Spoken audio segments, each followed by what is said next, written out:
I never thought I'd be the guy writing one of these, but here I am. Let me start by saying my name's Mark, and I've been with my wife, Lisa, for about 8 years now. We met in college, and everything seemed perfect at first. She was the kind of girl who smiled when she lied, and somehow I bought every one of her stories for a long time. We got married after a couple of years of dating, and at first, everything was good, happy, stable routine. But lately, I'd started noticing small signs that made me uneasy. Nothing huge, just little things. Her phone always hidden away, late nights at work when she'd claim she was doing paperwork, and her being unusually distant. I brushed it off at first, telling myself I was just overthinking, that maybe I was paranoid. But then I caught her in a lie, or maybe she caught me. I don't know anymore. It was about 2 weeks ago when I decided to check the security cameras I'd installed in the house. Nothing sinister. I'd set them up mostly because I was worried about her taking the car out late at night, or just wanting to keep an eye on our place when I wasn't home. I never thought I'd find something that would shatter my world. That night, I saw her sneaking out of our bedroom around 11:30 p.m., tiptoeing past the living room. I thought maybe she was going to the bathroom, or maybe she was sneaking to the kitchen for a snack. But then I saw her meet someone in the hallway, someone I didn't recognize at first. When I zoomed in, my stomach dropped. It was a guy, tall and broad-shouldered, with messy hair that looked like he just rolled out of bed. They whispered for a bit, then he kissed her. Right there in our house late at night. I couldn't believe it. My wife Lisa, the woman I loved, cheating on me with some dude I'd never even heard of. The worst part, the camera caught them going into the storage room, which is supposed to be off-limits after hours because it's filled with all the antique diving gear we're restoring for the Maritime Museum I work at. I'd never seen her act so reckless before. That's when I knew it was bad. That's when I knew I had to find out more. I started piecing things together. Her strange behavior, her constant late nights, her phone always disappearing right before I could see the messages.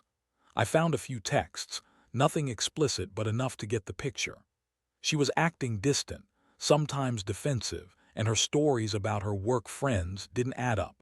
I even caught her in a lie about meeting with a supplier for the museum, which she said she'd canceled. But I found receipts for coffee dates and little gifts she'd bought from some antique shop downtown, things she said she never had time for. It all started to make sense. She'd been lying to me for months, maybe longer. And the guy she was meeting, his name's Ryan, an antique restorer who specializes in vintage diving equipment. They'd been helping each other out with some museum projects, but now I realized those projects turned into something else, something much darker. I decided I couldn't just sit on this. I needed to confront her, but I also knew I had to be smart.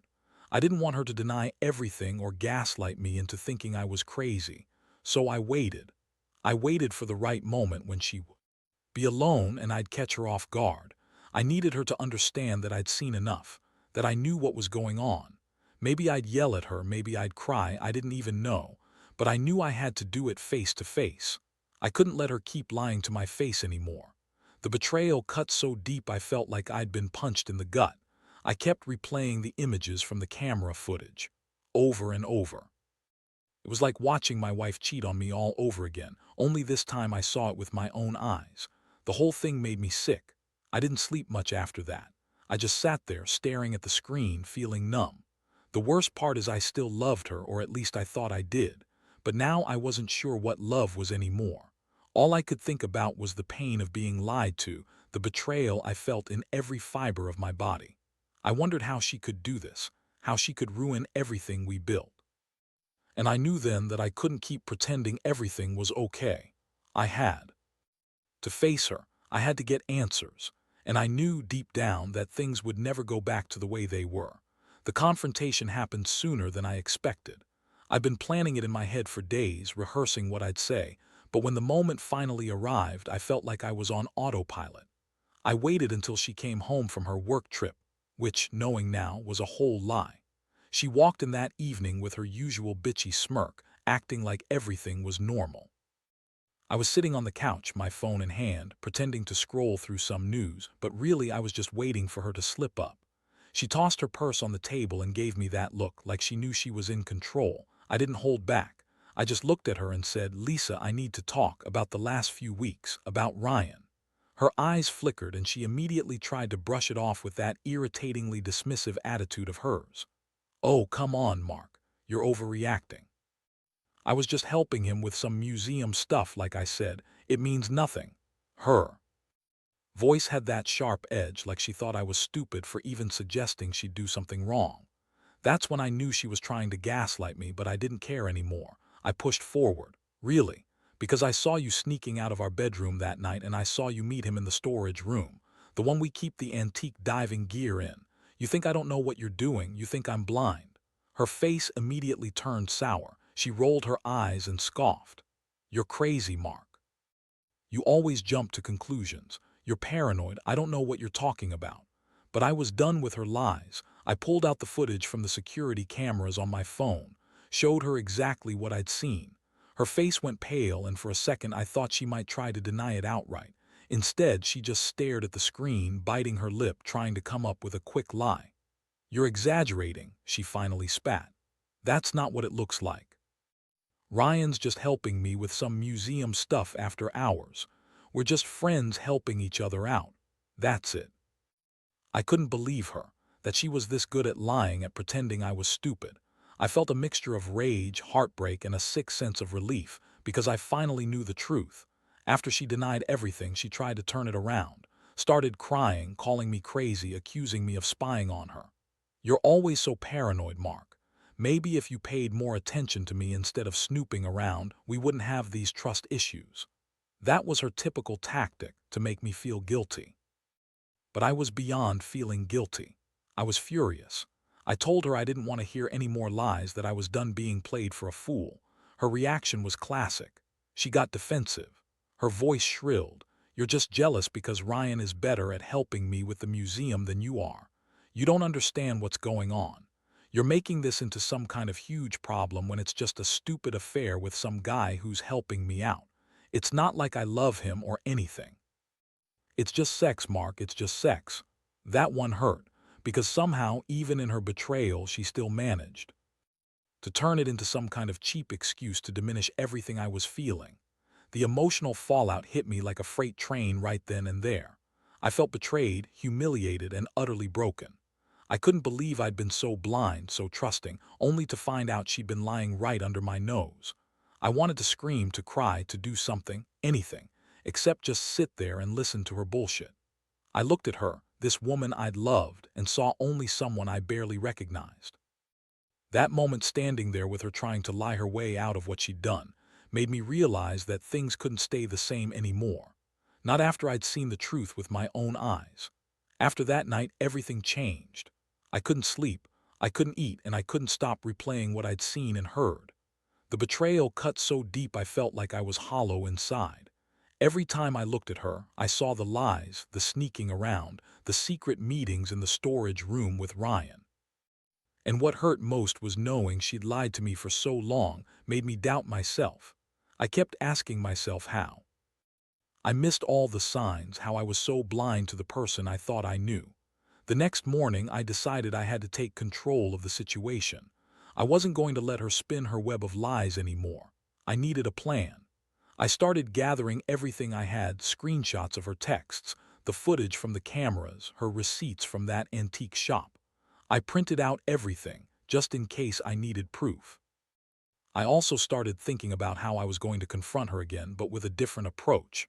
I knew I had to be calm, collected, and most importantly, prepared for whatever she threw back at me.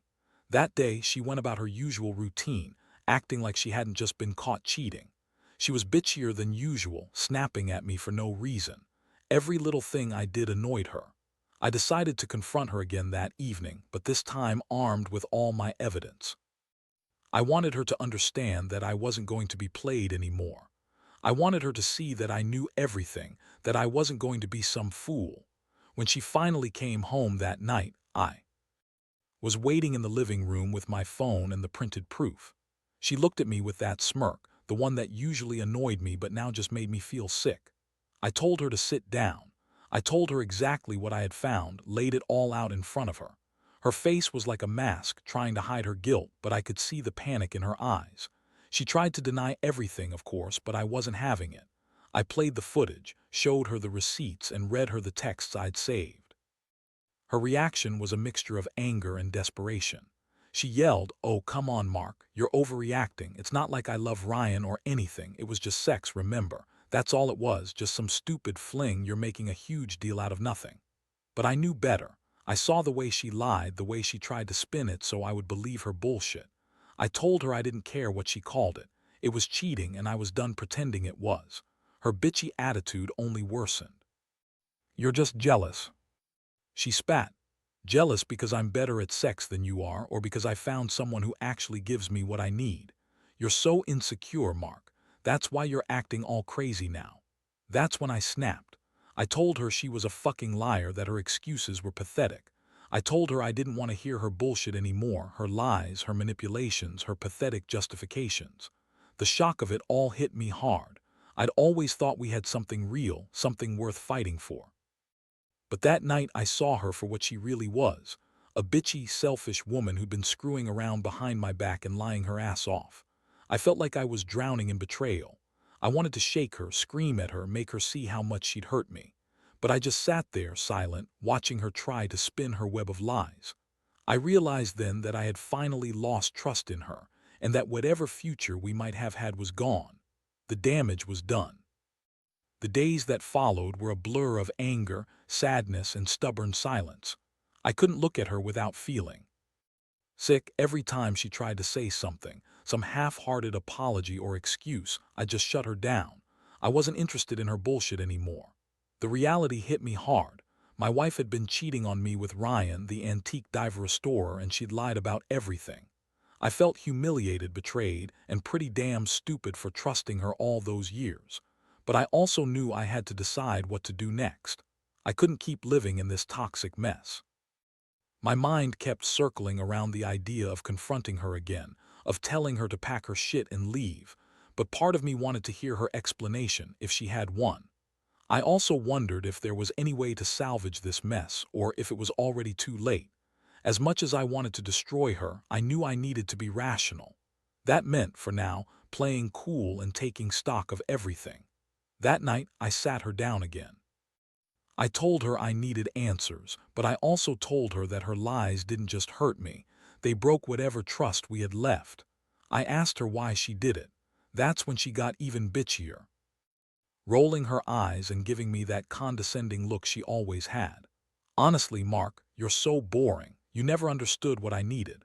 Ryan listens to me, cares about me, and actually gives a damn.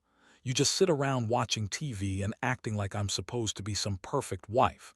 Maybe if you were better in bed, I wouldn't have looked elsewhere." Her words hit hard. It was like she was trying to justify everything to make me feel guilty for her cheating. I was furious. I told her she was a selfish bitch, that she threw away our marriage for some quick fuck with Ryan, that I'd had enough of her lies, her manipulation, her bullshit. I told her she was done, that she could leave if she wanted because I wasn't going to keep living like this, pretending everything was okay. She started crying again, but it was just an act. I could see through her tears, she didn't care. She kept insisting it was just sex, that she didn't love him, that she was bored, that I didn't understand her. I looked at her and realized I'd wasted years trying to make her happy, only to get this in return. I felt a mixture of heartbreak and rage.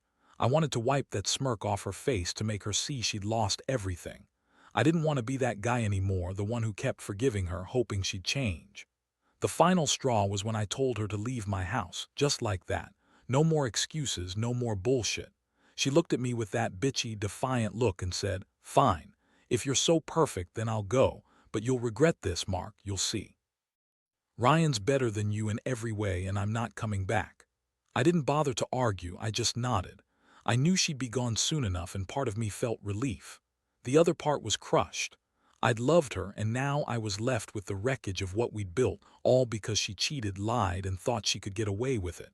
After she left, I was alone in the house I thought I knew. It was quiet, almost eerily so. I looked around and realized how much I'd lost. My partner, my trust, my sense of security. But at the same time, I felt a strange sense of clarity. I'd finally faced the truth. I'd seen her for what she truly was, and even though it hurt like hell, I knew I'd get through it. I had to. I wasn't going to let her ruin me forever. I needed to pick up the pieces and figure out if we could ever mend what she broke, or if I'd be better off starting over without her. The days after she left felt like walking through a fog. I stayed in the house, trying to piece my mind back together, but it was damn near impossible. I kept replaying everything. The lies, the sneaking around, that stupid smirk on her face when she thought she was getting away with it. I kept asking myself how she could do this, how she could betray me so coldly and then lie her ass off. It was like waking up from a nightmare I couldn't escape. But in the quiet, I also started to realize some things I hadn't seen before. I kept thinking about the woman I married, her bitchy attitude, her lies, her manipulations, and I saw her in a new light. She wasn't the person I thought. I knew she was selfish, entitled, and completely uncaring about how her actions hurt everyone around her, especially me. That realization was bitter, but it also gave me a small sense of clarity. I was finally free from the illusion that I could save her or that she'd ever change. I spent a lot of time alone just trying to figure out what I wanted next. I knew I had to move on. I also knew I needed to confront Ryan, the guy she'd been cheating with, but I wasn't sure I was ready for that yet. There was so much anger boiling inside me, at her, at Ryan, at myself for trusting her so blindly.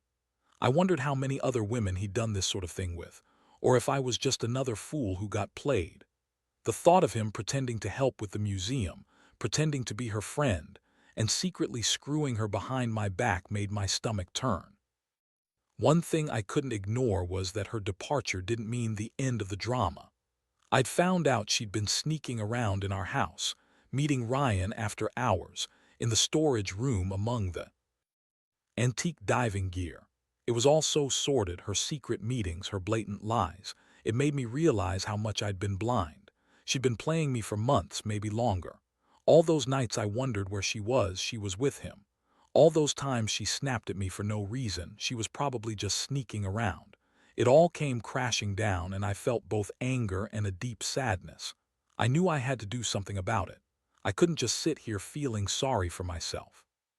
I started researching ways to get closure, ways to move forward, and I even thought about legal options if I needed to. But mostly, I wanted her gone, out of my house, out of my life, out of my mind. I reached out to some friends, asked for advice, and heard the same thing over and over. Cut her out, focus on yourself, and don't let her ruin you further. It was hard advice to swallow, but I knew they were right. I had to rebuild my life from this wreckage, even if it meant starting completely over. I also started to reflect on what I'd learned. Trust is fragile. Isn't enough to keep a relationship afloat if honesty and respect are gone.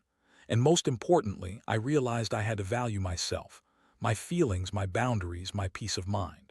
I'd spent years loving someone who didn't deserve it, and now I had to pick up the pieces and figure out who I was again. The pain still lingers, but so does a faint glimmer of hope. Maybe someday I'll find someone who actually cares, who's honest, and who doesn't cheat behind my back. Until then, I have to focus on healing and moving beyond this betrayal. Looking back now, I realize that the whole ordeal changed me in ways I didn't expect. The pain was intense. There were nights I cried myself to sleep, feeling like a complete idiot for trusting her so blindly. But with time, that pain started to fade, replaced by a stubborn sense of resolve.